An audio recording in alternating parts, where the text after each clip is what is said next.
చీమ పావురం కథ. నది ఒడ్డున ఒక చిట్టి చీమ ఉండేది. ఒకరోజు దానికి చాలా దాహం వేసింది. నీరు తాగడానికి నది దగ్గరికి వెళ్ళింది. అయితే నీరు తాగుతున్నప్పుడు చీమ కాలు జారి నదిలో పడిపోయింది. చీమ భయంతో అయ్యో నన్ను కాపాడండి అని కేకేసింది.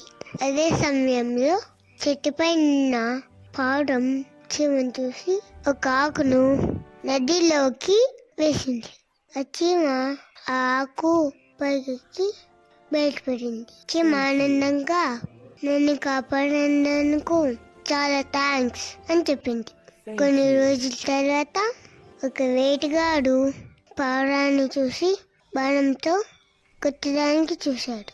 అది చూసిన చీమ వెంటనే వేటగాడి కాలు మీద గట్టిగా కరిచింది. వెంటనే బాణతో కేకలు వేశాడు. అంతలో పావురం గిరి వెళ్ళి ప్రాణం కాపాడుకునింది. పావురం చీమని చూసి నన్ను కాపాడినందుకు చాలా థ్యాంక్స్ అని చెప్పింది. ఆ రోజు నుంచి చీమ పావురం మంచి ఫ్రెండ్స్ అయిపోయారు. మంచి చేసిన వారికి మంచి జరుగుతుంది.